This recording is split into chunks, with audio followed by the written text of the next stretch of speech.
Hey, how's it going? I'm Billy Polson from DIAKADI Fitness Performance Life in San Francisco. I have a couple guys with me today who want to talk about 5x5 training. First, I have Chris Dovale from 83 Training. Thanks, Chris. This is Ross Steiner from Steiner Strength. So both of these guys have recently talked to me some about 5x5 training and the advantages that it's brought to them in their own workouts as well as their clients. So I want to get a chance to share it with you guys. So Chris, maybe explain to me what is 5x5 training for you and how you use it. 5x5 training is pretty much the powerlifting movements, which you have your deadlifts, your squats, your bench press, and I also added the overhead press in there, and basically you're hitting 5 repetitions for 5 sets. Okay, cool. And then of each. Go ahead, sure. Of each of the exercises. Nice. And kind of the same thing. Compound movements, 5x5. I kind of added some of the Olympic movements as well. But yeah, bench press, overhead press, deadlift, your squat. What's the advantage of doing the 5x5 versus like a traditional bodybuilding workout? Well, the traditional bodybuilding workout I've done for about 8 years probably. Just that same style. Never really got any mass that I wanted. Never got the strength I wanted either. Pretty much, it just, my body didn't adapt to it as well as it adapted to this. I kind of stumbled on this, through a friend who was also a personal trainer, and he put me through this because I wanted to develop some dense mass that was actually effective.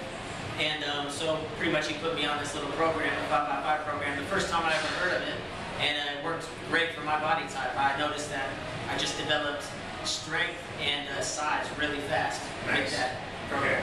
And so if you're just someone, like when you just started doing it, how do you kickstart it? Like how do you first start deciding how much weight to do, what reps to do, that kind of stuff? It's pretty easy when you have a beginning client to start them with an empty bar and use a linear progression.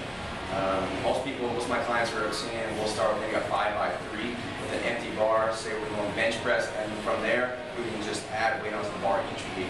Somebody comes into me who has some experience and say they're already benching 185. We can back off on the weight a little bit and then have them do a 5x5 with one, say 65. The next week we do 170, and just keep on going with that linear progression. Cool, nice. So the first couple of weeks, you won't necessarily be maxing out at that 5th rep. No. You're just trying to have perfect form, feel with it starts, like how it starts and how it feels to do just 5 sets, 5 reps. And actually, you would get probably better results if you backed off on the weight and you followed the linear progression than saying, oh, this feels kind of light, and then by the 5th set, now you're already failing in week 2. I mean, you hopefully want to be failing and really struggling on week 6, week 8 before you need to start using more advanced principles to change up the 5x5. Okay, so slowly progressing, maybe 5 pounds out on a week for the first 6 to 8 weeks. Then, like advanced principle-wise, what's your advice?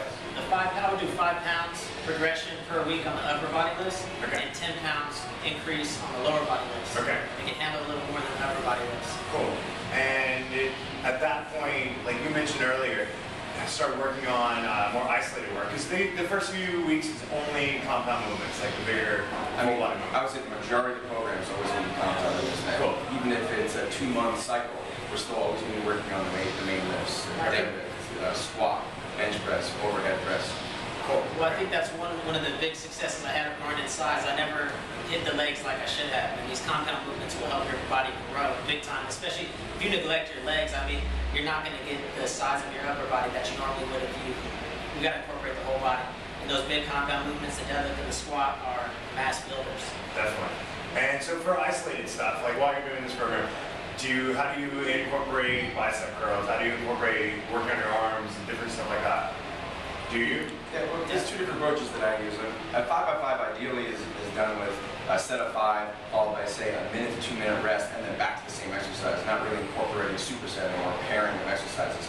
But with time restrictions, and working with teams, sometimes you have to be forced to throw stuff in there. So I try to use non-competing exercises with the 5x5. For example, if I'm doing bench press, there's no reason for my 2-minute break. I can't have a client or myself go down into a plank position and work the core and then hit the next set. For my squatting, there's no reason why I can't go over to the pull-up bar and get my accessory exercises, such as the 10 to 12 pulls. Nice. And in terms of, you get to the end of the 8 weeks, you're kind of plateauing at all your weights. do you recommend heading into a different style program for a while? Like, what's your advice when you get to that point?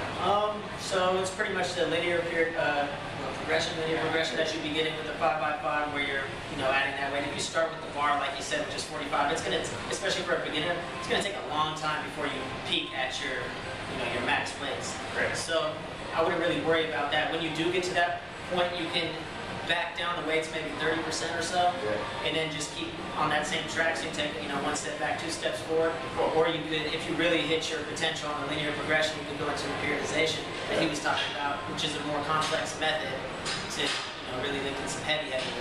It's going to be a more advanced, kind of program once you get into like the implementation of it.